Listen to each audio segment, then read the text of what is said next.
Bismillahirrahmanirrahim. Assalamu alaikum. My name is Zishan Ahmed Shahid. I'm working as an assistant director of automation and policy control.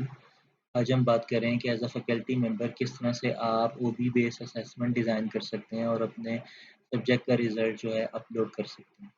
Login करते हैं, जब आप अपनी main screen के ऊपर आते हैं तो टॉप लेफ्ट के ऊपर आपको एक मेन्यू का बटन नज़र आता है। इसमें बहुत सारे टैब्स दिए गए हैं आपको और आप रिजल्ट्स पे क्लिक करते हैं। रिजल्ट्स में दो हमारे पास सब जो हैं वो टैब्स आ रहे हैं, असेसमेंट का और ग्रेड्स का। आप असेसमेंट पे क्लिक कर देते हैं तो आपके सब्जेक्ट्स आपके सामने आ रहे हैं। एक से चूँकि एक वक़्त में एक से ज़्यादा टर्म जो होती हैं वो एक्टिव होती हैं, तो लिहाज़ा आप अपनी उस टर्म का रिज़ल्ट जो कि आप लगाना चाह रहे हैं लोकेट करने के लिए सर्च पे क्लिक करते हैं और यहाँ से अपनी मर्ज़ी की टैब सेलेक्ट करते हैं। टैब सेलेक्ट करके आप दोबारा से सर्च पे क्लिक करते हैं तो उस पर्टिकुलर टर्म के सब्जेक्ट आ जाते हैं। अब हम अपने film theory and analysis approaches जो हमारा सब्जेक्ट है, उसके हवाले से अगर हम बात करें, तो ये आपके पास ओपन क्लास का बटन है, जबकि ये आपके पास कॉन्फ़िगर क्लास है। अगर आप ओपन क्लास के ऊपर चले जाते हैं, तो आप देख सकते हैं कि आपके पास बच्चे तो आपको नज़र आ रहे हैं, लेकिन मार्क्स लगाने के लिए कोई असेसमेंट नहीं। ऐसा इसलिए हुआ है कि हमने पहले कॉन्फ़िगर क्लास में जाना है। इस सेटिंग के बटन को यहाँ से आप ओपन करेंगे और अपनी असेसमेंट्स बनाएँगे। स्क्रीन पर आते हुए आप देख सकते हैं कि हमारे पास जो हमारा कर्सर है वो असेसमेंट के टैब्स के ऊपर है बाय डिफ़ॉल्ट। लेकिन आई वुड रेदर सजेस्ट कि आप असेसमेंट बनाने से पहले कॉन्फ़िगर सीएलओ वेटेज के टैब के ऊपर आ जाएँ और ये देख लें कि क्या आपका सब्जेक्ट ओबी इनेबल है और आपके सीएलओज़ और बीएलओज़ की मैपिंग हुई हुई है और ये सीएलओज़ आप ही के सब्जेक्ट से रिलेट करते हैं। अगर ऐसा ही है और उनकी वेटेज से आप मुतमईन हैं, तो फिर उसके बाद आप कॉन्फ़िगर असेसमेंट में यहाँ पर एक टेम्पलेट लगा हुआ है, इस टेम्पलेट को आप देख लें, अगर तो ये आपकी नीड के अकॉर्डिंग है, तो ठीक है, अदरवाइज़ आप इसको चेंज करवा सकते हैं। ईआरपी टीम से आप राब्ता करके इस टेम्पलेट को चेंज करवा लें। फॉर एग्ज़ाम्पल अगर आप यहाँ पर देखें, तो आप अपने ना इस टेम्पलेट को अपनी मर्ज़ी के मुताबिक एडजस्ट कर सकते हैं। फॉर एग्ज़ाम्पल यहाँ पर आप देख सकते हैं कि प्रेज़ेंटेशन जो है उसकी वेटेज को ज़ीरो किया गया है। इसका मतलब ये है कि आप प्रेज़ेंटेशन नहीं लेना चाह रहे हैं। लेकिन अगर आप प्रेज़ेंटेशन लेना चाह रहे हैं और उसका इम्पैक्ट भी आप आउट ऑफ 100 क्रिएट करना चाह रहे हैं, तो फिर आप इसे यहाँ से सेटिंग से ओपन करके फॉर एग्ज़ाम्पल इसके मार्क्स 10 कर दें। और अब आप ये भी अपने ज़हन में रखें कि ये जो वेटेज आपकी आउट ऑफ 100 है, क्योंकि 100 मार्क्स का अगर पेपर होगा तो आउट ऑफ 100 आप उस वेटेज को एडजस्ट करेंगे। तो ये ज़्यादा अगर हो रही है 100 से, तो फिर मुझे अपनी किसी और असेसमेंट को रिड्यूस करके इसका काउंट 100 के बराबर ही करना पड़ेगा। तो यूँ मैंने अपनी इस असेसमेंट को, जो मेरा टेम्पलेट है, आउट ऑफ 100 एडजस्ट कर लिया है, तो मैं इसे यहाँ से अपडेट कर दूँ। इस कॉन्फ़िगर असेसमेंट टेम्पलेट का मतलब ये भी है कि अगर आप बच्चों से असाइनमेंट लेने जा रहे हैं, तो आप उसे मैक्सिमम 10 मार्क्स की वेटेज दे रहे हैं आउट ऑफ 100। अब अगर आप बच्चों से सिस्टम में रहते हुए 40, 50, 60 मार्क्स, 100 मार्क्स, जितनी मर्ज़ी मार्क्स की आप असाइनमेंट्स ले लें, there may be more than 1 assignment, तो सिस्टम खुद ब खुद उसे 10 पे कन्वर्ट कर लेगा।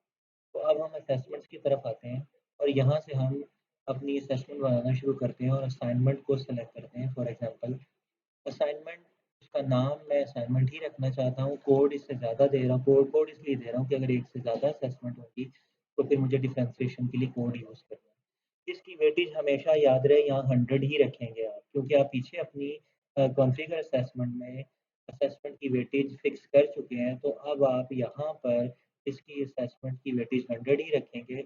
इसके मार्क्स मैं 10 कर देता हूँ और इसकी डेट सेलेक्ट करके मैं क्रिएट करता हूँ, तो ये मेरे सामने क्रिएट हो जाती है। अब ये मैं क्रिएट कर चुका हूँ और इसे ओबी इनेबल बनाने के लिए मैं इसे स्क्रीन पे राइट साइड पर असेसमेंट क्वेश्चन पे ओपन क्वेश्चन का बटन है, क्लिक करता हूँ और इसके साथ क्वेश्चन जोड़ता हूँ। सीरियल नंबर ऑफ क्वेश्चन है, क्वेश्चन का नेम मैं अपनी मर्ज़ी से दे सकता हूँ, टोटल मार्क्स उसके मैं 10 रखता हूँ, मेरी मर्ज़ी के मुताबिक, और यहाँ पे मैं उसके साथ सीएलओ लिंक करता हूँ। इस क्वेश्चन को मैं सीएलओ से लिंक कर रहा हूँ। एक चीज़ मैं आपको बता दूँ कि आप in order to avoid complexity और चीज़ों को सिंपल रखते हुए एक असेसमेंट के अंदर एक ही सीएलओ को चूज़ करें। मैं ये नहीं कह रहा कि आप सिर्फ़ एक ही क्वेश्चन डालें। मैं ये कहना चाह रहा हूँ कि आप क्वेश्चन जितने मर्ज़ी डालें, लेकिन आप एक असेसमेंट के अंदर सीएलओ अगर सीएलओ 1 आपने चूज़ किया है, तो उसके बाद से क्वेश्चन अगर 2 डालना चाहते हैं आप, तो भी उसके साथ सीएलओ 1 ही आप सेलेक्ट करें। एक असेसमेंट के अंदर एक ही सीएलओ होना चाहिए। अच्छा, जैसे ही आप इस अपनी असेसमेंट को साथ क्वेश्चन आप लिंक करते हैं, तो आप एक चीज़ की तसल्ली कर लें कि क्या आपके सीएलओ सिंक हो गए हैं और क्या डिस्क्रिप्शन आ रही है? क्योंकि बाज़-औक़ात ऐसा होता है कि सीएलओ बनाते हुए जो गाइडलाइंस दी गई हैं, अगर उनको नज़रअंदाज़ कर दिया जाए, तो फिर यहाँ पे सीएलओ सिंक नहीं होता। और इसका मतलब ये है कि अगर सीएलओ और उसकी डिस्क्रिप्शन यहाँ सिंक नहीं हुई है, तो आप जितना मर्ज़ी रिज़ल्ट लगा लें, उसकी वेटेज सीएलओ बेस में 0 होगी, तो आपको दोबारा से रिज़ल्ट लगाना पड़ेगा। ये तसल्ली कर लें कि जैसे ही आपने क्वेश्चन लगाया है, तो क्या सीएलओ सिंक हुए हैं? अब आप चूँकि इसको भी बेस बना चुके हैं, तो मैं वापस चलता हूँ अपने रिज़ल्ट्स की तरफ और इसे यहाँ से ओपन करता हूँ। तो आप देख सकते हैं कि यहाँ पर मुझे मार्क्स लगाने की जगह मिल गई। मैं ये बाहर मार्क्स नहीं लगाऊँगा क्योंकि ये कन्वेंशनल मार्किंग है और मैं तो अपनी असेसमेंट्स के साथ ओबी बेस्ड क्वेश्चन लिंक कर चुका हूँ। तो मैं फिर यहाँ से इसे ओपन पे क्लिक करते हुए इसके पीछे चला जाता हूँ असेसमेंट के और बच्चों के मार्क्स लगाता हूँ, अकॉर्डिंग टू माय विल जो बच्चों के एग्ज़ाम में मार्क्स बनते हैं और मार्क्स लगाने के बाद मैं इसे सेव पे क्लिक करता हूँ, तो सिस्टम कुछ सेकंड्स के लिए उस सेविंग पे ले जाता है। जैसे ही सेविंग खत्म हो जाएगी और ये मेरी असाइनमेंट के मार्क्स सेव हो जाएँगे, तो मैं वापस आता हूँ और पेज को एक मरतबा रिफ्रेश करता हूँ, तो रिफ्रेश करने पर उसमें मेरे मार्क्स दिखा आपने एक ही असेसमेंट बनाई थी और उसने उसके मार्क्स लगा के आपको दिखा तो अब ये असाइनमेंट थी आपकी। अब मैं एक मरतबा फिर इस प्रोसेस को दोहराता हूँ। अब मैं इस मरतबा मिड एग्ज़ाम के अगर मार्क्स ऐड करना चाह रहा हूँ, तो मैं रिज़ल्ट्स पे क्लिक करके कॉन्फ़िगरेशन सेटिंग में वापस जाता हूँ। यहाँ से मैं मिड टर्म एग्ज़ाम को सेलेक्ट करता हूँ, उसका नाम मिड टर्म एग्ज़ाम रखता हूँ, कोड देता हूँ, उसका वेटेज हमेशा 100 ही रहेगी। टोटल मार्क्स मिड के अगर 20 हैं, तो 20 के बाद डेट सेलेक्ट करता हूँ और क्रिएट करता हूँ। असेसमेंट क्रिएट हो गई, अब इसे ओबी बेस बनाने के लिए यहाँ से मैं असेसमेंट क्वेश्चन से इसको ओपन करता हूँ और इसके साथ क्वेश्चन लगाता हूँ, question 1 there will be more than 1 और 2 और 3 क्वेश्चन लेकिन वो जुड़ेंगे एक असेसमेंट में एक ही सीएलओ के साथ। तो इसका मैं क्वेश्चन का नाम अपनी मर्ज़ी से रखता हूँ, टोटल मार्क्स उसके अपनी मर्ज़ी से एडजस्ट करता हूँ और उसके साथ सीएलओ जोड़ता हूँ। सीएलओ जोड़ने के बाद अब मैं मज़ीद क्वेश्चन 2 और 3 भी ऐड कर सकता हूँ यहाँ पर। क्वेश्चन 2 ऐड करता हूँ, उसका नाम मैं रखता हूँ और उसके मार्क्स मैं लगाता हूँ। लेकिन उसे सीएलओ जो है, वो अब मैं चूँकि ऊपर सीएलओ 2 यूज़ कर चुका हूँ, तो इस असेसमेंट में सीएलओ 2 ही अगेन यूज़ करूँगा। एक से ज़्यादा सीएलओ मैं एक ही असेसमेंट में यूज़ नहीं करूँगा। तो इस तरह से मैंने अब वापस अपने रिज़ल्ट्स पर वापस आकर ओपन पे क्लिक करता हूँ यहाँ से, तो सिस्टम ने मुझे दिखा दिया कि ये मिड टर्म एग्ज़ाम बना लिया है। मैं उस क्वेश्चन के पीछे ओपन करके यहाँ से जाता हूँ और अगेन मार्क्स लगाता हूँ। मार्क्स लगाने के बाद मैं सेव पे क्लिक करता हूँ। जैसे ही मार्क्स सेव हो जाएँगे, तो मैं बाहर आ जाऊँगा। बाहर आने के बाद एक मरतबा रिफ्रेश को क्लिक करता हूँ, तो वो मुझे यहाँ पे मेरे मार्क्स दिखा देता है। तो यूँ मैं अपनी असेसमेंट बना के मार्क्स ऐड कर सकता हूँ।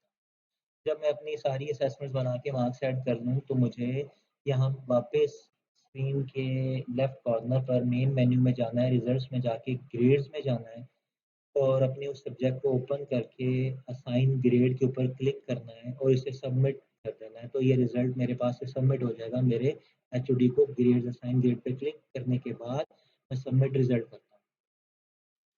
तो इस तरह से आपने असाइन ग्रेड किया और सबमिट एग्ज़ाम करेंगे, ग्रेड्स देखने के बाद आप इसको सबमिट कर देंगे। अब चूँकि आप रिज़ल्ट अपना सबमिट कर चुके हैं, तो आपका काम खत्म हो चुका है। हाँ, एक चीज़ आप अपने ज़हन में रखिए कि सबमिट करने से पहले आप देख लें, आप ना असेसमेंट में अपनी रिपोर्ट्स आपने 3 तरह की रिपोर्ट जो है वो सबमिट करनी होती हैं। ओपन करता हूँ यहाँ से, ये फाइनल मार्कशीट पीडीएफ आपने सबमिट करनी है एग्ज़ाम डिपार्टमेंट को, फाइनल ग्रेड शीट रिपोर्ट आपने सबमिट करनी है और सीएलओ अटेनमेंट रिपोर्ट सबमिट ये तीनों रिपोर्ट्स फॉर एग्ज़ाम्पल यहाँ से आप किसी एक के ऊपर अगर आप क्लिक करते हैं, तो डाउनलोड करके आप उसकी तसल्ली कर लें कि क्या मार्क्स ठीक हैं, उसके बाद आप एग्ज़ाम डिपार्टमेंट को सबमिट करें। इसी तरह से सीएलओ वेटेज भी आप देख लें कि अगर वो 100 है, सारे सीएलओज़ 100 के बराबर आ रहे हैं, तो फिर आप उसको एग्ज़ाम डिपार्टमेंट में सबमिट करें। और ये जो ग्रेड्स वाला आपका प्रोसेस है, ये आप एंड पे करें, पहले तीनों रिपोर्ट निकाल लें, फिर ग्रेड्स में जाके इसको आप सबमिट कर दें। बहुत शुक्रिया आप लोगों का। अल्लाह हाफ़िज़।